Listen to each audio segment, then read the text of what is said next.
They gave me a chair with no back support. I don't know if that was intentional. The Vethal designed their furniture for species whose spinal load is distributed differently, and the commission chamber at Conclave Station, Yareth 4, was built to their standard, not mine. The seat was too wide, the surface slightly convex, and the ambient temperature was approximately 4 degrees lower than I'd have chosen.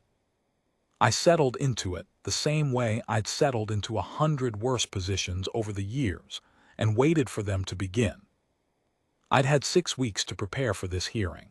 6 weeks of preliminary process, interviews with Accord staff, medical assessments, the xenobiological panel's preliminary review, 2 meetings with the Commission's legal coordinator who explained Protocol 7 to me in detail that assumed I hadn't already read it. I'd read it before the first meeting. I'd had time. What the 6 weeks had mostly been was quiet rooms and careful questions from people who were trying to figure out how to talk about something they didn't have language for yet. That's not a complaint. It's the honest description of the preliminary phase. The Commission was a body of serious professionals trying to handle an unusual situation with appropriate rigor, and they were doing it well. My experience of the process was simply that I sat in a great many rooms and answered a great many questions, and the people asking the questions would finish each session looking slightly more unsettled than they'd started it, and then they'd come back the next day and try a different set of questions. The chamber itself, I'd been told, was formal. It was. The Vethal have a specific grammar of formality, which involves elevation differentials, acoustic treatment, the arrangement of surfaces into clear hierarchical relationships. The chamber expressed all of this with the confidence of a building that had been making the same statement for a long time. High vaulted ceiling of polished gray-green composite, acoustic panels inlaid in rows that looked almost decorative until you realized they were suppressing echo, so that every syllable of testimony landed flat and unambiguous. The lighting was cool and even, the Vethal preference for spaces where every surface is equally visible. No shadows you couldn't account for. 5 commissioners sat behind a curved dais roughly 3 meters above floor level, the elevation again, the hierarchical grammar. I was on the floor level, at a single table with a surface just large enough for the dossier they'd given me at entry, and a cup of water. 2 commissioners were Vethal proper, the gray-green of their skin a near match for the chamber walls, their long flat faces arranged into the expression I'd come to recognize over 6 weeks of preliminary process as their version of careful neutrality, a deliberate flatness that meant they were paying maximum attention. 1 commissioner was Drelathi, the Observer Corps envoy, smaller than the Vethal pair flanking her, with the overlapping orbital ridges of her species giving her the permanent appearance of mild suspicion. She was not, in my experience of the preliminary phase, mildly suspicious. She was precise and thorough, and she asked better follow-up questions than anyone else I'd spoken to. The 4th was a species I hadn't encountered before the commission began, called Sorathi, built like something that had decided long ago that width was more useful than height, with 3 sets of articulated fingers on each hand, and a habit of writing notes in a continuous flow rather than discrete entries. He hadn't looked up from his notes yet. The 5th commissioner was human. Dr. Yen Kared, senior xenobiological liaison for the Accord, 50-something, short gray hair cut practical, wearing the liaison's field uniform rather than the formal attire the other commissioners had chosen. She had the look of someone who had read my monitoring file many more times than she'd wanted to, and was still not finished being unhappy about it. Not unhappy with me, to be clear. Unhappy with what the file said, the way a physician is unhappy when a scan shows something that shouldn't be there, even if the something doesn't fit into any category of dangerous or harmful. It was the discomfort of data that requires you to revise a model you'd been confident in. I knew Kared slightly. We'd spoken twice during the preliminary phase. She had not been unkind. She also had not been anything resembling reassured, and I had not tried particularly hard to reassure her, because the file was the file, and the truth of it was not going to become more comfortable with additional discussion. The chair of the commission was the taller of the two Vethal, Commissioner Sethful Orath, whose designation I'd memorized along with the others during the transit from Kethvara station to Yerath 4. Orath had a voice that carried the particular quality of someone accustomed to speaking in large rooms and being listened to. Deep, measured, with a slight resonance at the low end that the translation hardware softened only partially. When he spoke in formal proceedings, each sentence had a weight to it that I suspected was partly innate and partly cultivated over a long career of delivering findings that mattered. He opened without ceremony. This commission has been constituted under Vethal Accord Protocol 7, Article 19, to examine the physiological monitoring record filed under Human Recon Specialist First Class Davin Merle, Registry Identification H7749 RCS, for the period designated Kethvara transit event, spanning 41 standard days. The record has been certified by 3 independent technical assessors as unaltered. The record has also been reviewed by the Commission's Xenobiological Panel, which has produced a preliminary finding that the data, if accurate, describes physiological outcomes inconsistent with any documented biological system in the Accord Registry. The purpose of this hearing is to determine whether the record is accurate. He paused. I got the impression the pause was meaningful to him, a deliberate beat in the formal structure, the space where the weight of what had just been said was supposed to settle into the room. I waited it out. Specialist Merle, you are the subject of the monitoring record. You were present for the entirety of the event described.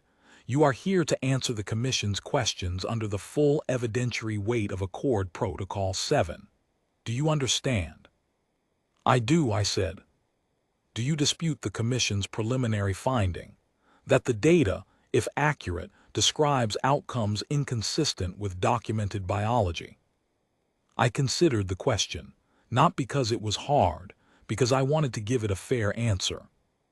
No, I said, I don't dispute that. I'd add one word, inconsistent with documented alien biology, but I'm not an alien. There was a small silence. The Sorathi Commissioner's pen kept moving. Very well, Orath said. Commissioner Lethan Vora will begin the examination.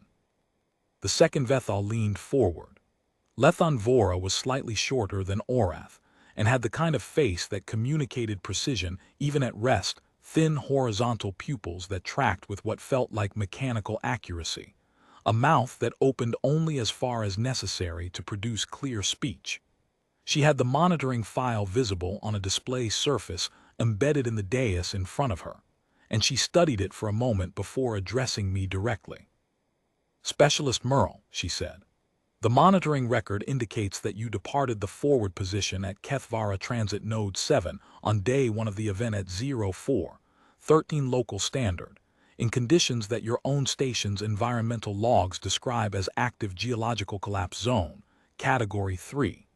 The station's protocol for Category 3 conditions is mandatory shelter in place, duration minimum 14 standard days pending environmental stabilization. Is that correct? That's correct. You departed anyway. I did. The record indicates you were not ordered to depart. You were not evacuating under command. The station's last communication log shows you informed the duty officer you were. And I want to quote this precisely because the duty officer found it notable going to walk out. That's what I said. He logged it as a concerning statement consistent with psychological decompensation. He was young, I said. He'd been through a rough week. I don't hold it against him. Vora looked at me for a moment. Something in her expression calibrated slightly, not softening, more like adjusting an instrument to a different range. The record shows you were at that point 53 years old. You had sustained a combat injury to your left foot 17 months prior, a partial fracture of the third metatarsal, treated and rated as resolved. Is that correct? Resolved as in the fracture was healed, yes. And yet the monitoring record, specifically the bone density and load stress sensors embedded in your left foot during your pre-deployment medical preparation, shows a refracture event occurring on day 6 of the transit. At 14:32, 2 fractures, the third and fourth metatarsals. You were, at that point, approximately 140 kilometers into the transit. That's correct. The record then shows you continued moving. Yes. Vora waited. She was waiting, I understood, for an explanation, for some account of how that was possible, how a man with 2 fresh metatarsal fractures in his left foot, 140 kilometers into active geological collapse terrain, with no evacuation option and no medical support, continued moving instead of stopping. I didn't offer one yet, not because I was being difficult, because I had learned, over 6 weeks of preliminary process, that the commission needed to ask the question directly before they were prepared to hear the answer.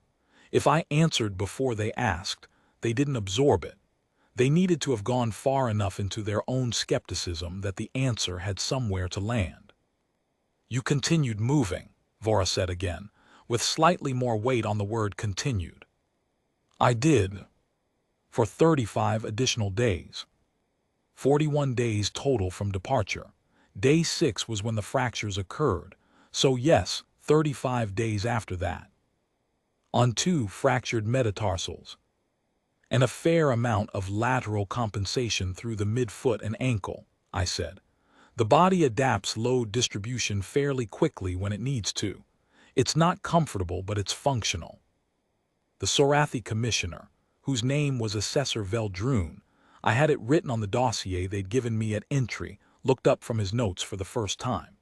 He had a very specific kind of expression. I'd seen it on xenobiologists, on doctors, on commission staffers who'd reviewed the monitoring file. It was the expression of someone who had just heard a sentence that the rational portion of their brain was refusing to fully process, while the other portions quietly continued filing it. The body adapts, he said. Fairly quickly, I confirmed, given sufficient motivation. Commissioner Orath interlaced 2 of his 4 fingers on the desk surface. A Vethal gesture I'd been told indicated controlled attention, the equivalent of leaning forward without the actual lean. Specialist Merle. The Commission's xenobiological panel has noted that the load stress sensors indicate the fractures were, by day 9, bearing approximately 40% of your standard locomotion load, down from the pre-fracture baseline of roughly 60%.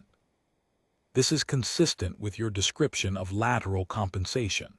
What is not consistent with any documented biological model is that by day 17, the load stress readings on the fractured bones had increased to 52% of baseline, and by day 24, they were at 71% of baseline, meaning the fractured metatarsals were bearing more load over time, not less.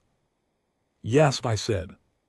That is the opposite of what any biological model predicts. In most species, yes. In any species in the Accord Registry, Orath said. In any species in any registry the Commission has been able to access.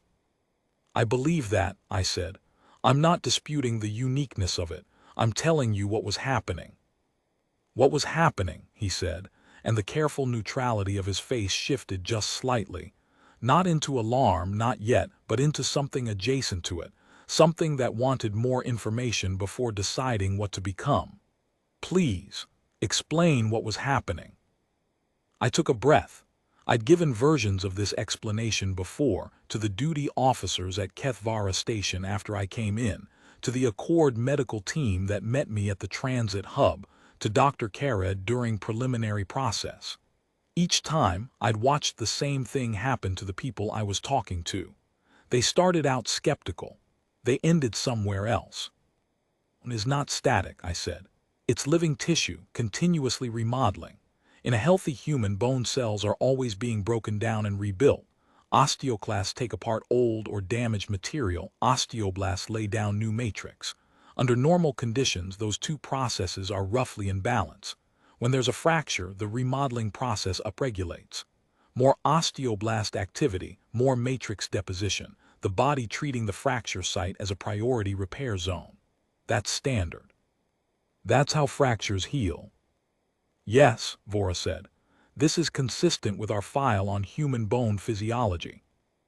What the file may not fully capture, I said, is what happens when the fracture site is under sustained mechanical load during the repair period. In most clinical settings, in a human medical context, I mean, you immobilize a fracture. You take the load off. The repair happens in a static environment. What we don't have good data on, because the clinical setting almost never produces it, is what happens when the fracture site is under continuous load throughout the repair period. I let that sit for a moment. What the monitoring record shows, I continued, is that under sustained load the remodeling process didn't just keep pace with the damage, it overbuilt. The new bone matrix at the fracture sites was denser than the original, more organized, better aligned to the load vectors the foot was actually experiencing, which were different from the load vectors the original bone structure was designed for, because I'd adapted my gait. By day 24, the fracture sites weren't weak points anymore. They were the strongest sections of those bones. Veldroon had stopped writing. He was looking at me with the expression of a man who had just been handed a document in a language he did not speak, and had been told it contained something important, and who was trying to decide how to explain to the person who handed it to him that he was going to need more time. The fractures healed, he said slowly, while you were walking on them. While I was walking approximately 30 kilometers a day on them, yes. Through Category 3 geological collapse terrain.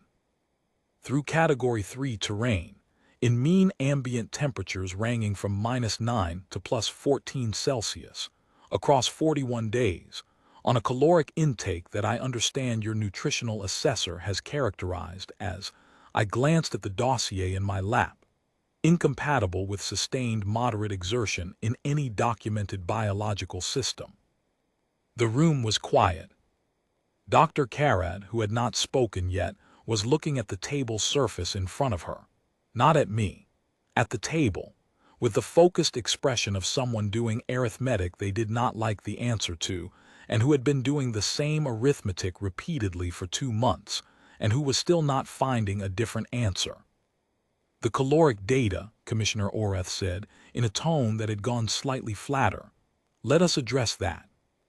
I expected we would, I said. The nutritional assessor was not present in the room. Her analysis had been submitted to the record in advance, but Oreth read from it directly. The monitoring record includes continuous metabolic data from gastric and intestinal sensors. Over the 41-day transit, the record shows a total caloric intake of approximately 31,200 kilocalories. This is the sum of all consumable material your sensors registered, including what the assessor characterizes as 17 instances of consuming material that is not, by any conventional definition, food. He looked up. She noted in her addendum that she was not entirely certain how to categorize several of the entries and requested guidance from the commission. Roots, I said. Some of the roots are edible if you process them correctly. Also lichen, 2 types of insect larvae, and there's a seed pod from the ground creeping plants at lower elevations of the Kethvara formation that has reasonable caloric density if you can get past the texture. I paused. The texture is not good. Oreth looked at me for a moment. 31,200 kilocalories over 41 days. The assessor's analysis notes that standard human caloric requirements for sustained moderate exertion at your body mass are approximately 3,800 kilocalories per day, a total of 155,800 kilocalories for the period. Your actual intake was approximately 20% of that requirement. Close to it, yes. The assessor's finding is that, at 20% of minimum caloric requirement, sustained moderate exertion lasting more than approximately 4 days would result in complete metabolic shutdown, organ failure, loss of cognitive function, death, in any documented biological system. I understand that's the finding, I said. You are here, Oreth said. You appear to be in reasonable health. The medical assessment conducted at Kethvara station upon your arrival indicated weight loss of approximately 3 kilograms over the transit period, and what the examining physician described as, he checked the record, normal metabolic presentation for an individual following a period of caloric restriction, with no indication of organ compromise or systemic failure. The doctor was thorough, I said. Good physician. 8.3 kilograms of weight loss over 41 days of exertion on 20% of minimum caloric intake, Orath said. The assessor notes that this weight loss figure is itself anomalous. At the metabolic rate your exertion level required, you should have lost substantially more tissue mass than you did. The body is conservative, I said. When it knows resources are constrained, it gets efficient. Metabolic rate downregulates. Non-essential processes deprioritize. The efficiency gains are remarkable, actually. I've read some of the studies done on long-duration survival situations in human medical literature, and the body's ability to restructure its own energy economy under extreme caloric constraint is not fully understood even by our own physicians. We know it happens. We have reasonable models of some of the mechanisms. We don't have a complete picture. You are describing your own body, Vora said, as a system whose behavior is not fully understood even by your own species. Yes, I said, that's an accurate statement. She processed that for a moment. The horizontal pupils moved, tracking something in the middle distance. Do you find that concerning? Not particularly, I said. I find it interesting. The Drelathi commissioner, envoy coordinator Salveth Oran, who represented the Observer Corps and had the specific mandate of ensuring the Commission's findings were accurately transmitted to the broader Accord diplomatic structure, leaned forward slightly. She had a formal stillness to her movements that I'd noticed throughout the preliminary process, the kind of economy that comes from spending years in rooms where every gesture is being interpreted by people with different interpretive frameworks. When she leaned forward, it meant something. It was a considered act. Specialist Merle, she said, I want to return to the fracture data. Of course. The Commission's xenobiological panel has modeled the bone remodeling process you described.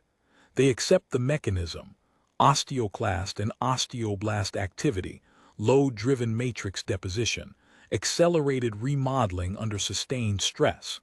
They accept it as a biological process. What they cannot reconcile is the timeline.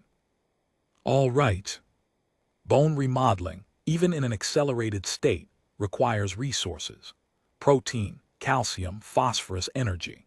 The remodeling you described, producing denser, better-aligned bone matrix at the fracture sites within 18 days of initial fracture, while under sustained mechanical load, the panel's model requires substantially more caloric and nutritional resources than your monitoring record indicates you consumed, by a significant margin.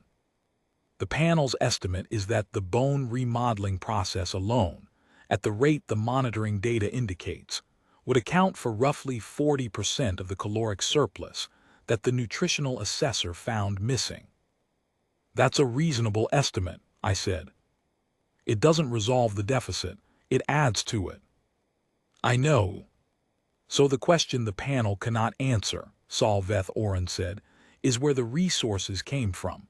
The math does not close. I nodded slowly.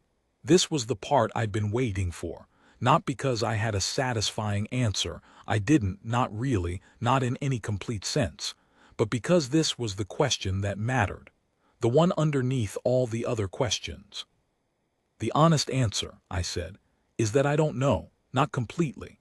I have a partial answer, which is that the body under extreme resource constraint cannibalizes itself in a prioritized way, breaks down lower priority tissue to sustain higher priority processes.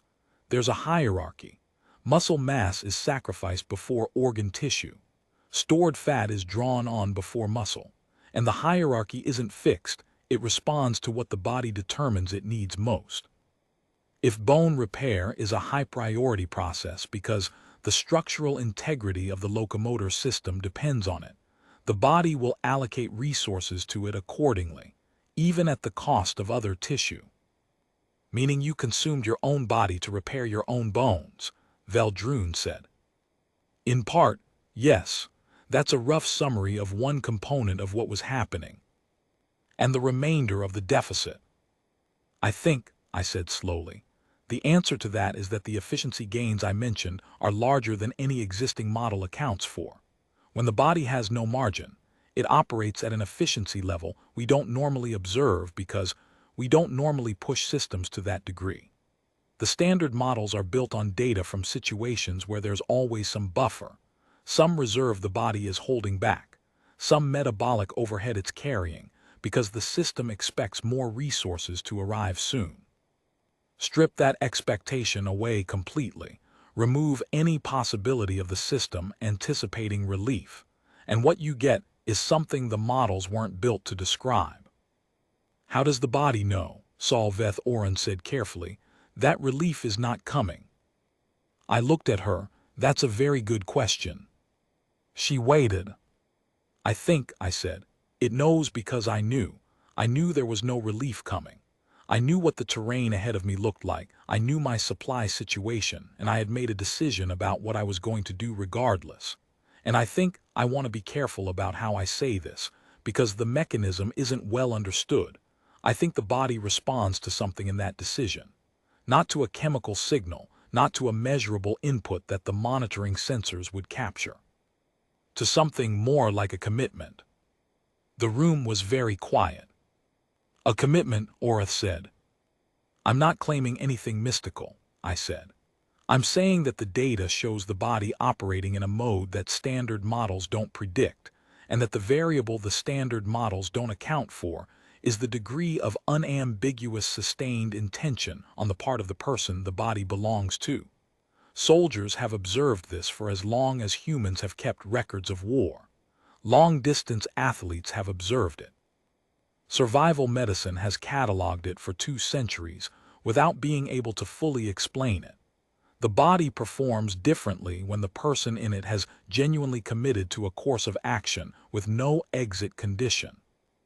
No exit condition, Vora said.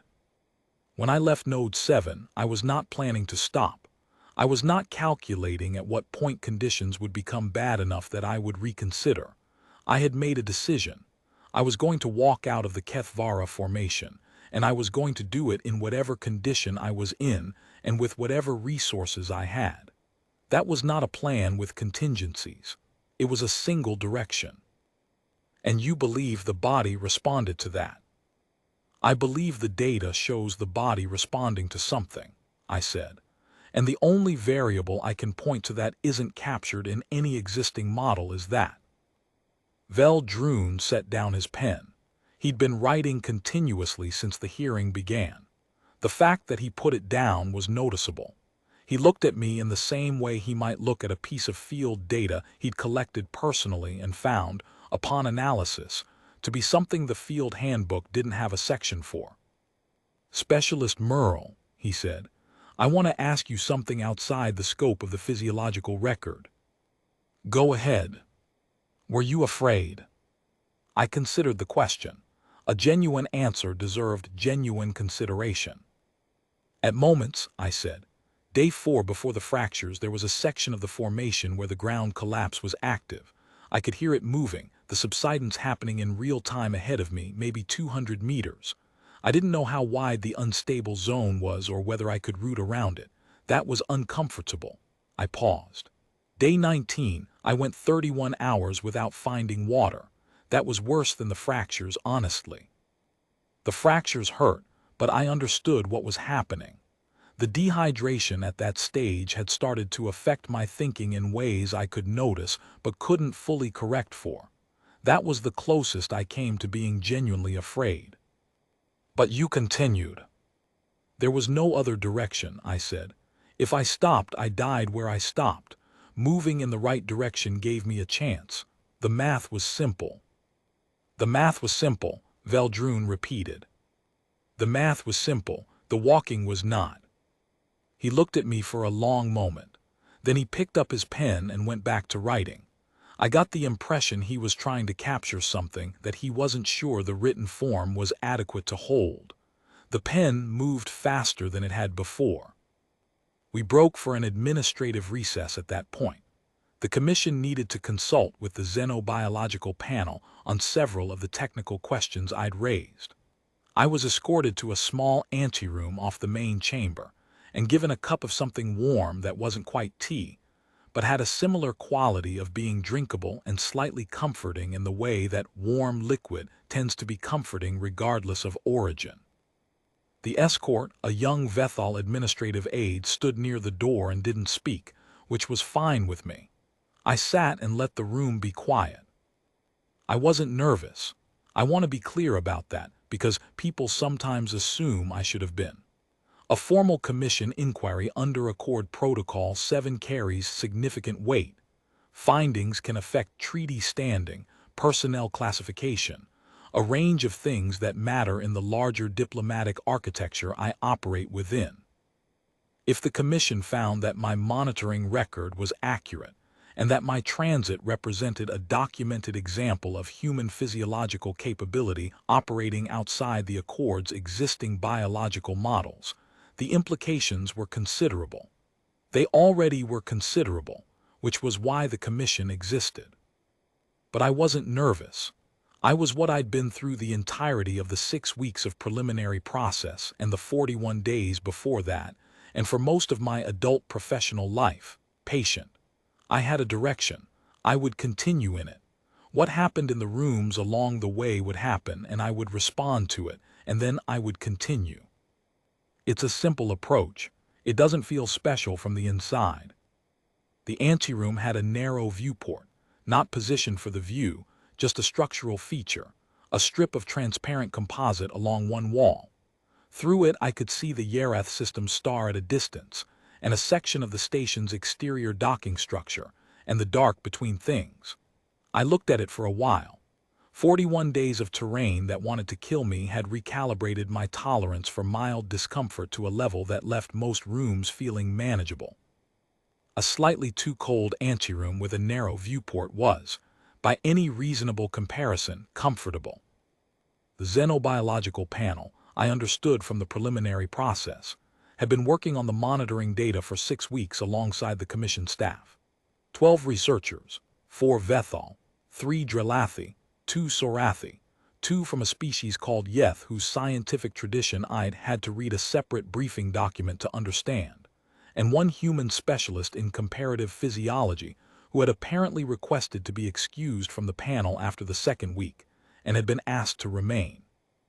I didn't know what the 2nd week's data had shown them specifically. I could make reasonable inferences.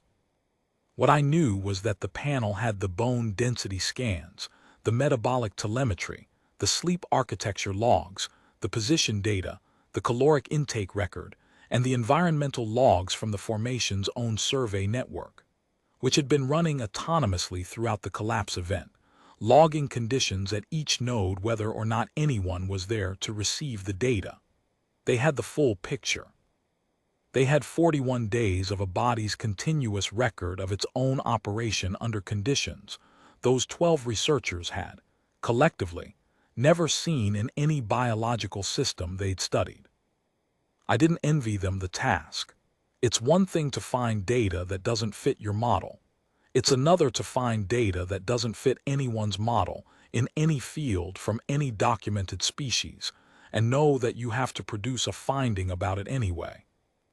The panel had apparently spent the previous 3 days before the hearing running simulations, parametric models of the human metabolic system with various efficiency multipliers applied, trying to find a combination of variables that would produce the observed outcome from the recorded inputs. None of the simulations had closed the gap fully. The closest they'd gotten, from what the commission's legal coordinator had told me in the preliminary phase, was a model that accounted for roughly 78% of the deficit through a combination of the mechanisms I described: tissue cannibalization, extreme metabolic downregulation, aggressive load redistribution. The remaining 22% had no model-based explanation. They were going to classify that 22% as an open research question. That seemed right to me. Some things take time. I thought briefly about the formation itself, the specific quality of the terrain in the lower sections, the way the geological event had restructured the landscape at the meter scale, creating a surface that looked from elevation like a continuous path and revealed itself at ground level as a sequence of decisions, each one requiring assessment of where the next stable step was. You couldn't move on autopilot. The terrain demanded constant attention, and that attention was itself metabolically costly in a way that doesn't appear in caloric intake records. Cognitive load burns fuel, and 41 days of continuous navigation-level attention is a different energy cost than 41 days of walking on stable ground.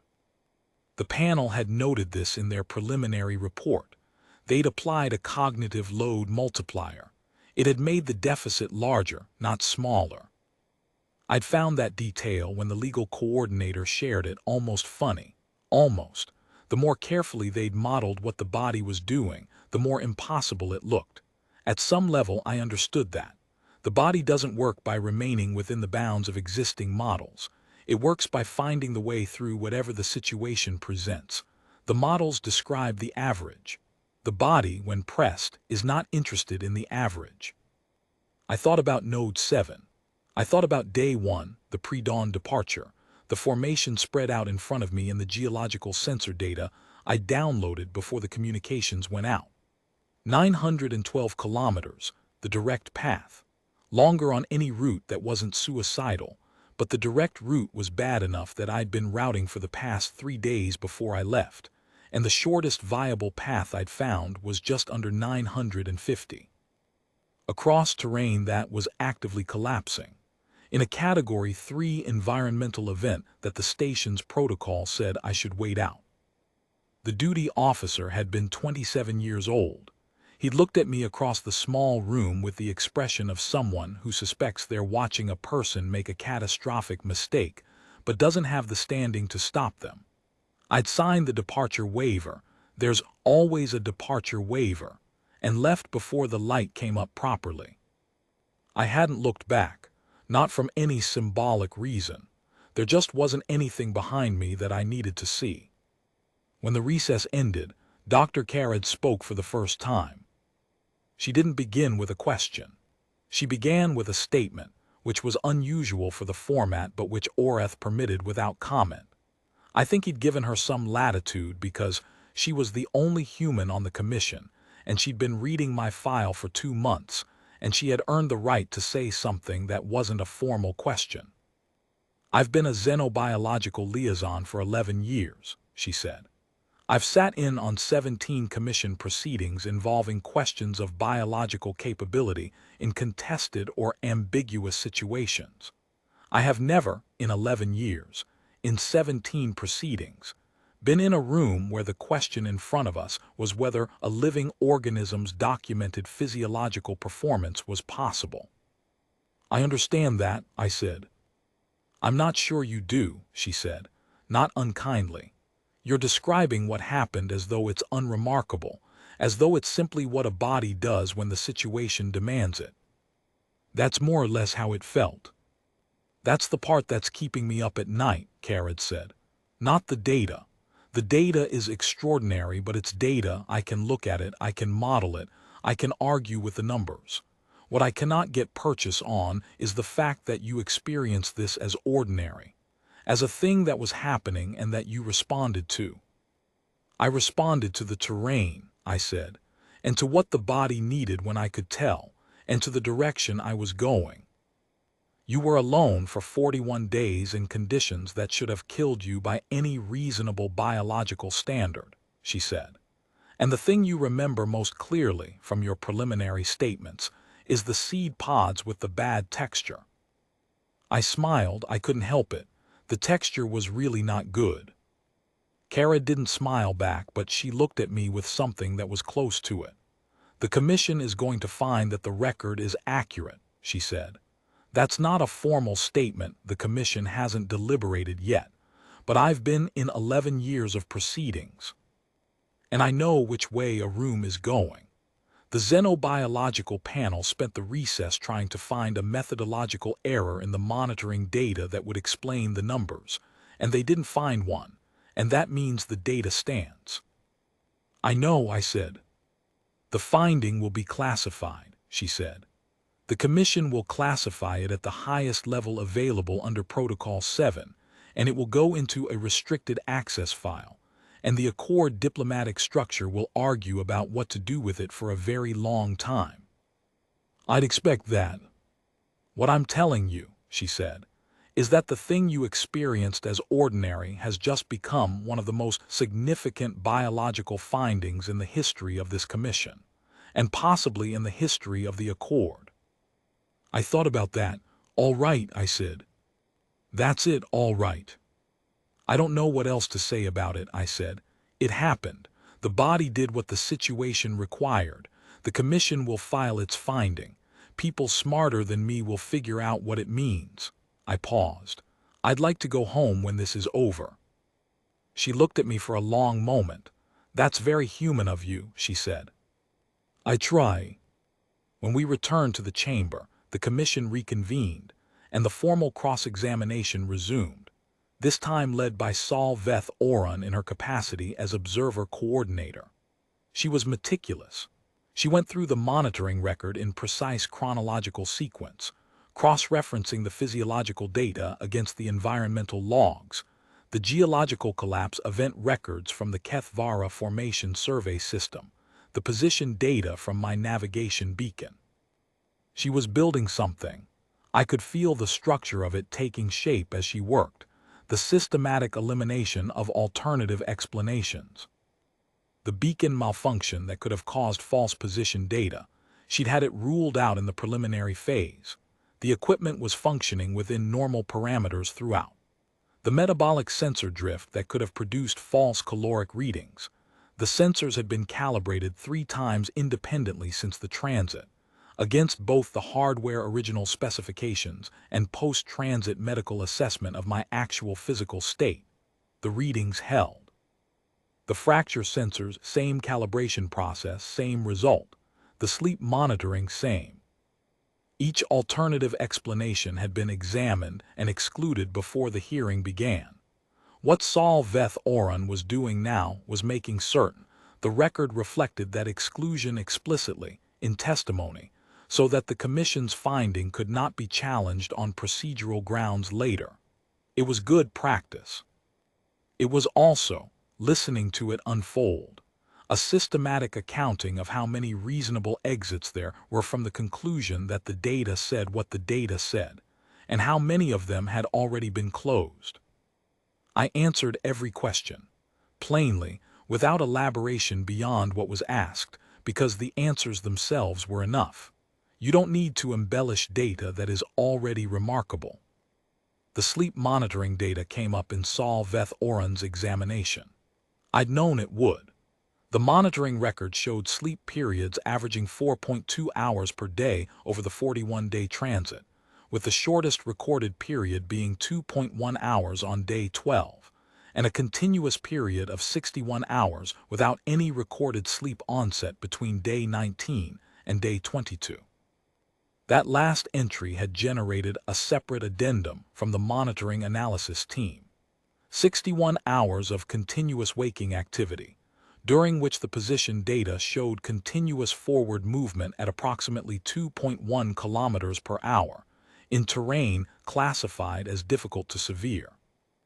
The xenobiological panel's note on the entry was brief, and said only that the sleep architecture data for the periods immediately preceding and following the 61-hour window showed no anomalous REM compensation patterns, no evidence of microsleep events during the window, and no cognitive performance degradation in the navigation data for the period, which meant I had not been sleeping in microintervals, and the sensors were counting them incorrectly.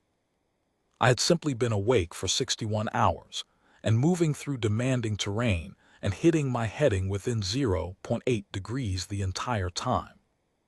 Day 19 through day 22, Sol Veth Oron said, the period of 61 continuous waking hours, The monitoring record shows no sleep onset during this period. The navigation data shows you maintained your heading to within a margin of error of 0.8 degrees throughout. Can you explain the circumstances?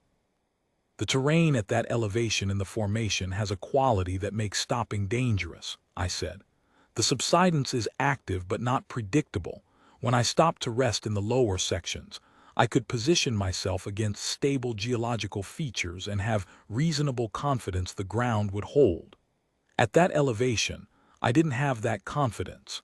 The stable zones were narrow and moving. I could read the terrain well enough to move safely through it, but I couldn't predict it well enough to choose a safe static position. So you didn't stop. I didn't stop. When conditions allowed a brief halt, when I identified a stable platform of sufficient size, I took it. Day 22, late in the day, I found a section of older volcanic rock that was clearly stable, and I stopped there for just under 9 hours. Your deepest sleep period of the entire transit, Sol Veth Oran observed. I was tired, I said. You were tired, she repeated. After 61 hours of continuous movement through difficult terrain, in a state of significant caloric deficit. Yes. And you slept 9 hours and then continued. I felt much better after 9 hours, I said. The Sorathi commissioner made a sound. I couldn't characterize it precisely. It wasn't quite a laugh and wasn't quite anything else, more like the vocalization of a system recalibrating. He caught himself and returned to his notes. I could see something happening in the room by this point. It had been building for most of the hearing, but it was more visible now, a quality of attention that had shifted from the careful scrutiny of someone looking for an error to something different. Not softer, exactly.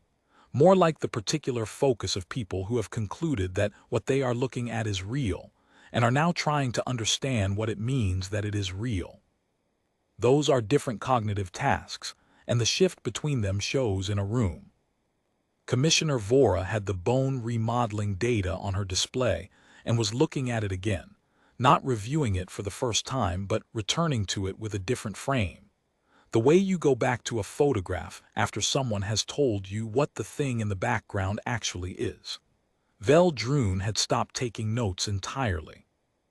Orath was very still in the way I'd come to associate with him, processing something he found significant, the interlaced fingers motionless, the flat face arranged into a stillness that was more than neutral.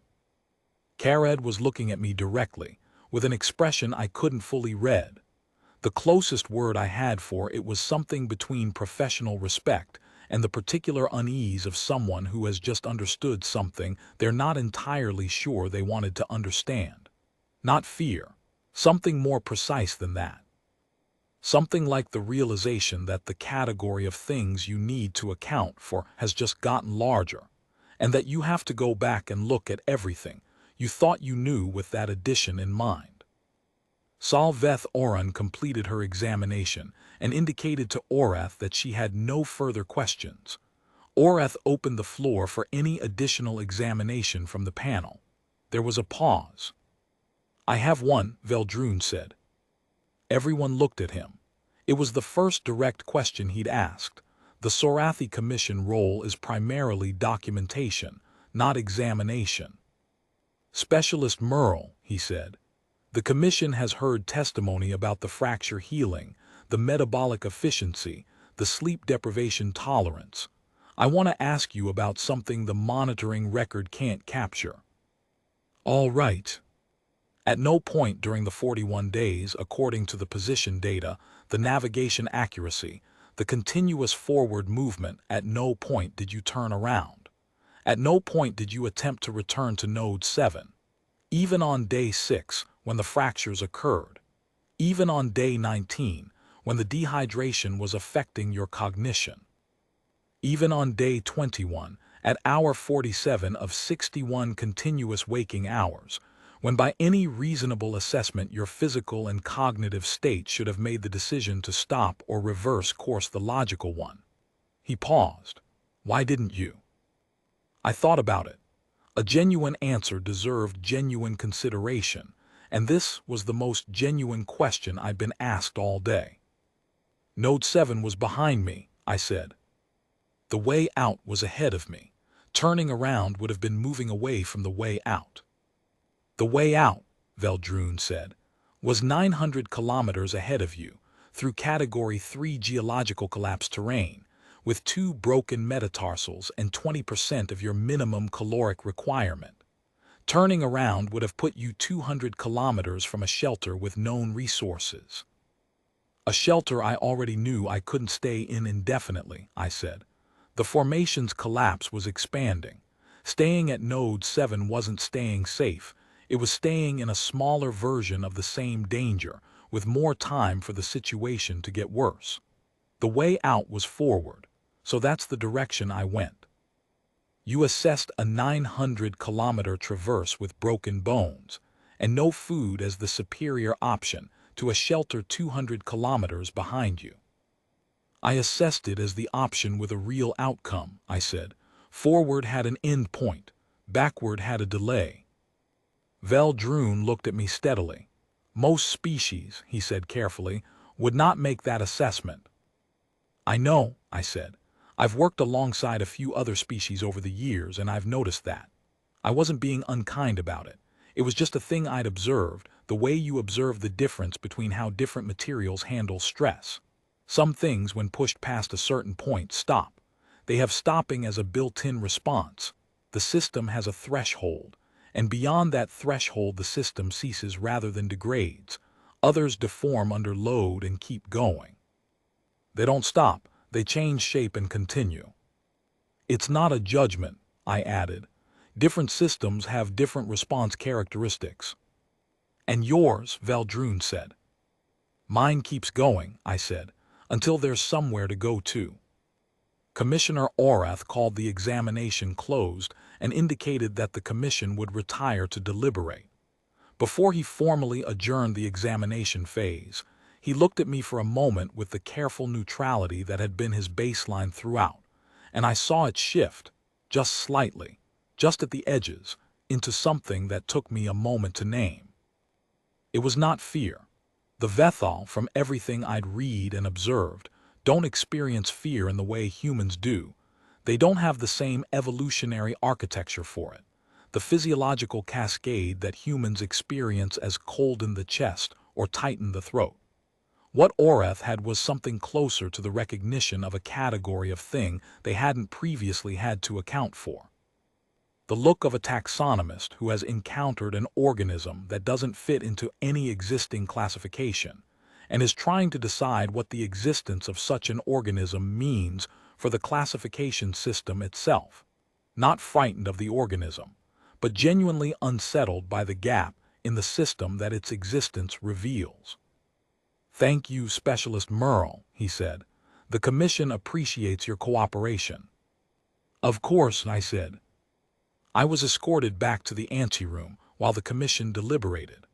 The young Vethal aide brought me another cup of the warm, not quite tea, and I drank it slowly and looked at the narrow viewport and the dark between things and didn't think about very much. There wasn't anything to think about. The testimony was done. The record was what it was. The Commission would find what the Commission would find, and then I'd go home. In the specific case of this Commission with this record, I had a fair idea of what they were going to find, and I was comfortable with it. The truth of what the body had done was the truth of what the body had done. It didn't become more or less true depending on what a commission said about it. I thought briefly about the terrain, specific sections of it, the section on day 4 with the active subsidence, the sound of it, a low continuous grinding with intermittent sharp cracks when a larger feature gave way, the kind of sound that does something to a person's nervous system regardless of how composed they are, because the nervous system was built to take that sound seriously. I'd taken it seriously. I'd also moved through it, reading the surface as I went, finding the route that the formation's own structure indicated was most likely to hold. The section on day 14 where the elevation changed abruptly and the cold came with it. The temperature dropped nearly 8 degrees in the span of 2 hours as I climbed. and the wind at that elevation had a quality of persistence that made you recalibrate what you thought you knew about cold. I had the gear for it. The body had adapted for the additional metabolic cost. I had kept moving. Day 26 briefly for one afternoon, a kind of clarity that sometimes comes in extended difficult situations, where the noise drops away and what remains is the essential thing. The direction, the ground under your feet, the next decision. Not peace exactly, more like everything non-essential having gone quiet. I remembered that afternoon specifically because it had felt, strangely, uncomplicated. The situation was very bad by any external measure. From the inside of it, there was just the walking and the direction and the ground. I was in the anteroom for just over 2 hours. The aide brought a second cup of the warm, not-quite tea partway through. I accepted it. We sat in the same companionable silence as before. At some point the aide, young, professional, maintaining the formal stillness that Vethal administrative staff are trained to hold in formal settings, looked at the narrow viewport rather than at me, and I got the impression that he was thinking about something he wasn't going to say. That was fine. I wasn't in the habit of prompting people to say things they decided not to. You get comfortable with silence at a certain point in a career like mine, and then you get more comfortable with it, and eventually it's just the baseline condition you operate from. I thought about what Carrot had said, the most significant biological finding in the history of the Commission. I sat with that for a while.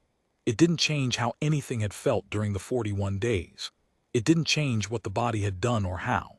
All it meant was that now there was a record of it in a place where people with access to the record could read it and argue about it and try to build something new around it. That seemed like a reasonable use of the data. When they called me back in, Orath read the finding in the formal voice of a commission chair who has been in this role long enough to have delivered difficult findings before, and who understands that the difficulty of a finding is its own kind of information. The Commission finds that the monitoring record for Kethvara transit event, Specialist First Class Davin Merle, H7749 RCS, is accurate and unaltered. The Commission further finds that the physiological data contained in the record describes outcomes that are, in the Commission's assessment, genuine and documented. The Commission does not find a satisfactory mechanistic explanation for all documented outcomes, and notes that the Commission's xenobiological panel is not in a position to construct one from existing biological models. The Commission recommends that this finding be classified under Protocol 7's highest restriction level, and that it be transmitted to the Accord's Biological Registry Committee with a recommendation for dedicated research review. He paused, and in the pause, he looked at me once more with that taxonomist's expression. The Commission further notes, for the record, that in the course of this hearing it has become apparent that the documented outcomes, while extraordinary by any existing standard, were experienced by the subject, as I am reading directly from the transcript, what the situation required. The Commission considers this notation relevant to the broader question of what the finding represents, and requests that the Registry Committee treat it as substantively significant rather than anecdotal. He stopped reading and looked at me directly. "Do you wish to make a closing statement, Specialist Merle?" I thought about it. "No," I said, "I think the record covers it." Orath held my gaze for a moment. Then he said, quietly, in a tone that had lost most of its formal weight, "Is there anything you would like to ask the Commission?" It was outside the protocol. He offered it anyway. "One thing," I said. "The seed pod data. Your nutritional assessor noted she wasn't sure how to categorize it. Tell her to call it food. It's food. It just doesn't taste like any food I've had before or since." The Sorathi commissioner made that sound again. This time he didn't catch himself. He let it go, and then he shook his head slightly and went back to his notes, and the sound of his pen on paper was the only thing in the room for a moment. Karad was looking at the table surface again. Her expression had the quality of something resolved, not comfortable, not satisfied, but settled, done moving around the fact and ready to sit with what it was. She had spent 2 months looking at my monitoring file. She had spent this hearing watching me answer questions about what my body had done across 41 days in the Kethvara Formation. She had said it was the most significant biological finding in the history of the Commission. I didn't think of it that way. I thought of it as what it was, a crossing. A situation where there was one direction that led somewhere, and I had gone in it, and the body had handled what the body needed to handle, and I had come out the other side. That's not remarkable from the inside. That's just what you do. Orath formally adjourned the hearing. I was escorted out of the chamber and through the station's administrative corridor, and eventually to the transit hub, where my shuttle back to Accord Central was scheduled for 3 hours hence. I found a seat by a larger viewport than the anteroom had offered and watched the Yerath system star make its slow movement across the visible arc of space, and I thought that in about 8 standard days I would be home. 912 kilometers direct, 947 as I walked it, 41 days, 2 metatarsals that were now, according to the density analysis Dr. Kared's team had run on the post-transit medical imaging, measurably stronger than they had been before the fractures. Denser matrix, better load alignment, the repair having overbuilt relative to the original, which the panel had documented and flagged and added to the classified file with a notation about implications for human skeletal physiology under sustained mechanical stress that the registry committee would presumably spend several years arguing about. The commission would classify its finding. The registry committee would argue about it. The observer corps would transmit it through the Accord diplomatic structure, and people in rooms I'd never see would look at the numbers and come to conclusions I'd probably never hear about. The record would sit in a restricted access file at whatever security level Protocol 7 allowed, and the taxonomists would try to build a new classification around the thing they'd found. I'd be home before most of that process got started. Eating food that tasted like food, sleeping a full night in a quiet place, sitting in a chair with adequate back support. The body heals what it needs to heal in the way that the situation requires it to heal. It always has. It just turns out we hadn't had the right instruments to watch it doing it before.